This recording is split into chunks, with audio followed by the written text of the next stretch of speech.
Hello everyone, welcome to GS saga. तो इस video में हम देखेंगे अनुपात और समानुपात से जुड़े कुछ प्रश्न देखेंगे। तो हम सीधे टॉपिक पे आते हैं, रेशियो एंड प्रपोर्शन, यानी कि अनुपात और समानुपात।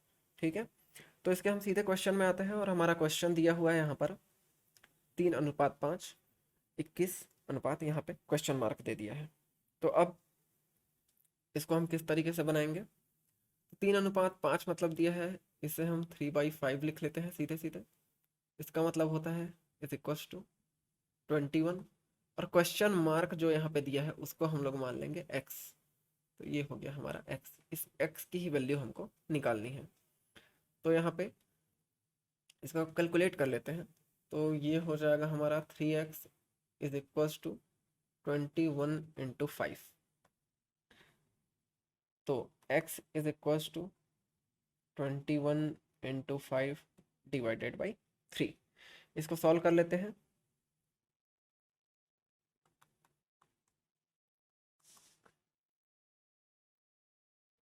तो यहाँ पर हमको x की वैल्यू मिल जाएगी 35। इसके बाद हम अगला क्वेश्चन देख लेते हैं। हमारा अगला क्वेश्चन है 20 और 30 का तृतीयानुपाती ज्ञात कीजिए। तो यहाँ पे तृतीयानुपाती के क्वेश्चन देख लेते हैं। तो देखिए, तृतीयानुपाती का मतलब होता है जो तीसरा अनुपात है इनका। ठीक है, जैसे कि यहाँ एक अनुपात ये हो गया, दूसरा ये हो गया, और तृतीयानुपाती हमको निकालना है।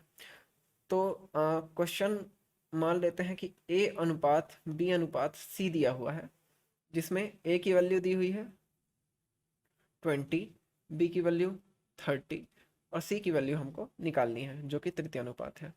तो c की वैल्यू हम मान लेते हैं x। तो अगर इस फॉर्म में आपको दिया हो क्वेश्चन तो इसे इस तरीके से लिखते हैं। इसको हम a/b is equal to b/c लिख सकते हैं, और c की वैल्यू हमको निकालनी है। तो ये हमारा हो जाएगा c is equals to b into b square divided by a। ठीक है, तो b की वैल्यू थी हमारी 30 का स्क्वायर हो जाएगा, a की वैल्यू थी हमारी 20। इसको सॉल्व कर लेते हैं।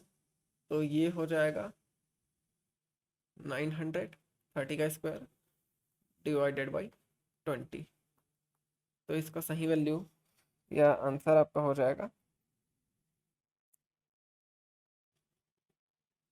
शिट यार, कहाँ गलत करें, 3,900।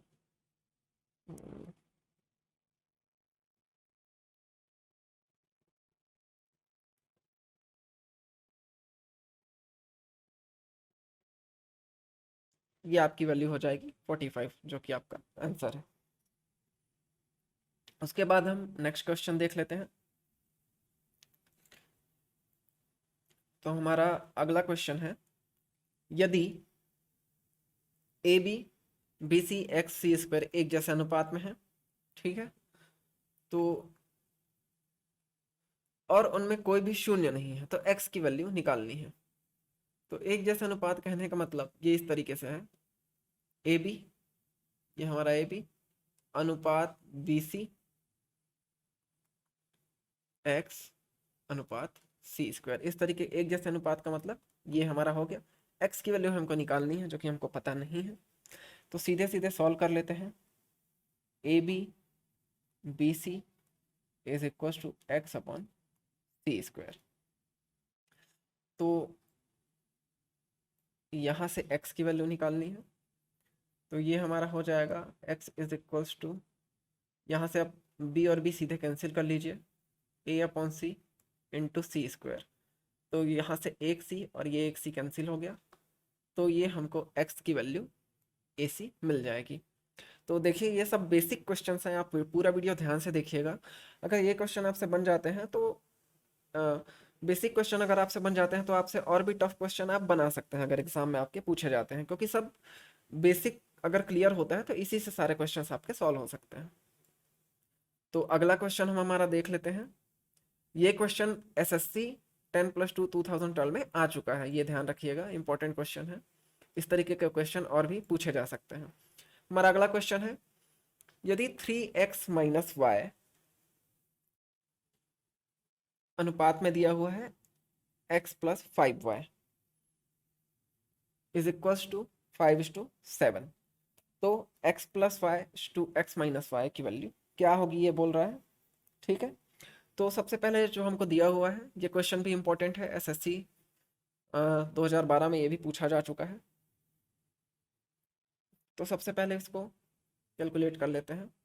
तो ये हमारा दिया हुआ है 3x माइनस वाई अनुपात, मतलब ये डिवाइड हो जाएगा x plus 5y is equals to, ये हो जाएगा हमारा 5/7। ठीक है, उसके बाद इसको सॉल्व कर लेंगे। तो जब सॉल्व करेंगे हम, तो ये हमारा आ जाएगा इधर और ये हमारा इसमें जाके मल्टीप्लाई हो जाएगा।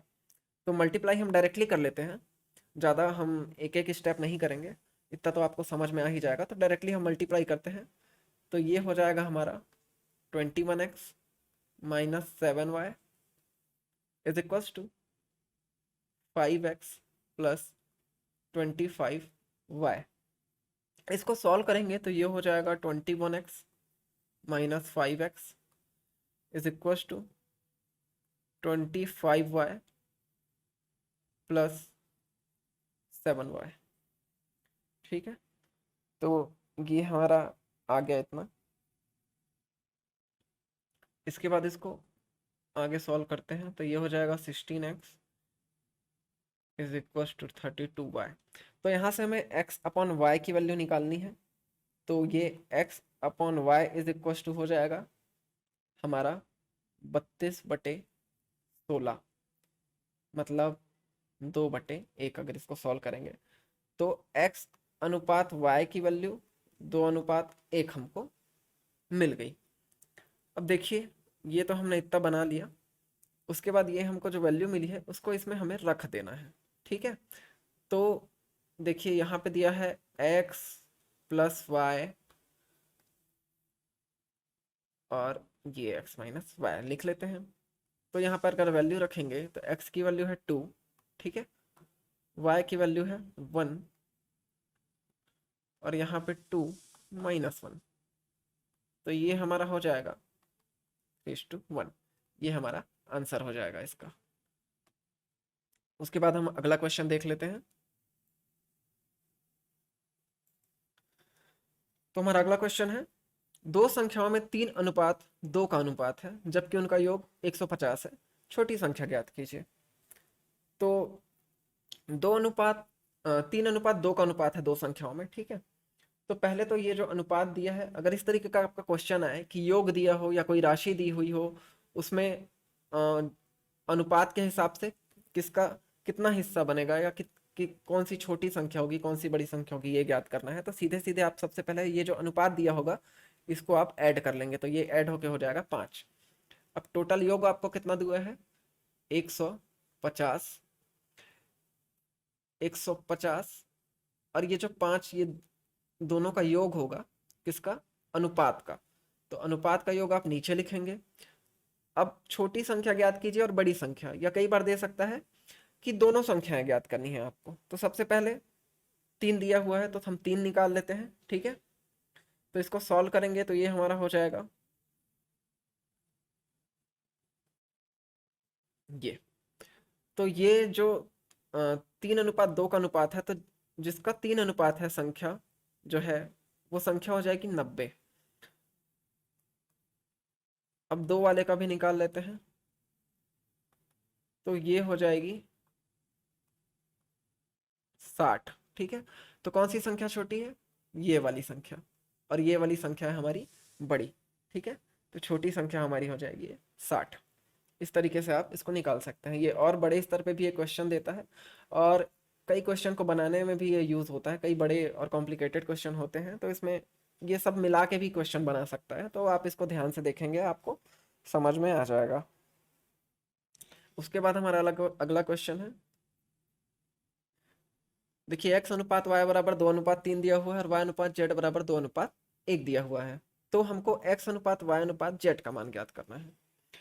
तो सबसे पहले तो यहाँ पर लिख लेते हैं हम x अनुपात y दिया हुआ है, तो सबसे पहले x अनुपात y को हम मान लेंगे a अनुपात b, सपोज मान लेते हैं। और जो y अनुपात z है इसको हम लोग मान लेते हैं m अनुपात n। ठीक है, तो जब इस तरीके का आपको क्वेश्चन दिया हो कि x और अनुपात y की वैल्यू दी हो, y अनुपात z की वैल्यू, और x अनुपात y अनुपात z ये हमको ज्ञात करना हो, तो सबसे पहले इसको आप इस फॉर्म में देख लीजिए, a अनुपात b, और इसको m अनुपात n मान लिया। अब उसके बाद फॉर्मूला बना लेते हैं, तो उस हिसाब से x अनुपात y अनुपात z की जो वैल्यू होगी वो क्या हो जाएगी, m इंटू ए अनुपात m इंटू बी अनुपात ये n इंटू बी। तो ये हमारा एक तरीके से फॉर्मूला निकल गया, समझ लीजिए, अगर हमको इस तरीके से ज्ञात करना है। इसमें और बड़ी संख्याएं भी दी जा सकती हैं, जैसे कि x अनुपात y अनुपात z अनुपात q, जो भी इस तरीके का क्वेश्चन आ सकता है, या और एक्सपांड कर सकता है मतलब क्वेश्चन।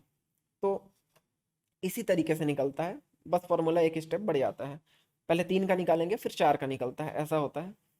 तो देख लेते हैं, तो यहाँ पे क्या हो जाएगा, is equals to M A, तो यहाँ पे वैल्यू भी लिख लेते हैं, ये हो जाएगा 2:3, और इसकी वैल्यू है 2:1। तो एम ए मतलब एम का मतलब हो गया ये, ए का मतलब हो गया ये। ठीक है, तो ये हो गया 2:2 रेशियो में। उसके बाद एम बी 2:3, उसके बाद एन बी मतलब ये, तो ये हो जाएगा 1:3। ठीक है, इसको कैलकुलेट कर लेते हैं, 4:6:3। तो ये हमारा आंसर आ गया, x अनुपात y अनुपात z बराबर 4:6:3। ठीक है, तो इस तरीके का क्वेश्चन आप बना सकते हैं। उसके बाद हम हमारा अगला क्वेश्चन देख लेते हैं।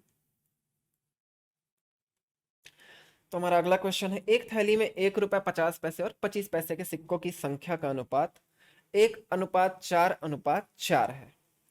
यदि उनका कुल मूल्य ₹200 का है तो 25 पैसे के सिक्कों की संख्या ज्ञात कीजिए। ठीक है, तो संख्याओं का जो अनुपात है सिक्कों की संख्या, ठीक है, तो संख्या पहले निकाल लेते हैं, तो ये हो जाएगा 1x 4x 4x मान लेते हैं। ठीक है, ये हो गया सिक्कों की संख्या। अब हो गया मूल्य, ये हो गया, हमने संख्या का अनुपात निकाल लिया, इसके बाद हम मूल्य का अनुपात निकाल लेंगे। तो मान लेते हैं ₹1 x के बराबर है। ठीक है, मतलब x को इसको ₹1 मान लेते हैं, तो ये x का x हो जाएगा। अब 25 पैसे, तो 25 पैसे मतलब x/4 होगा, ₹1 का चौथा भाग 25 पैसा होता है, तो ये x/4। उसके बाद 4x, ये 50 पैसे, तो ये ₹1 का आधा होता है 50, मतलब 1/2। अब कुल मूल्य कितना है, मतलब x plus 4x/4 plus 4x/2, तो ये हमारा कुल मूल्य हो जाएगा। कुल मूल्य हमारा दिया हुआ है ये ₹200, तो ये हमने लिख लिया ₹200।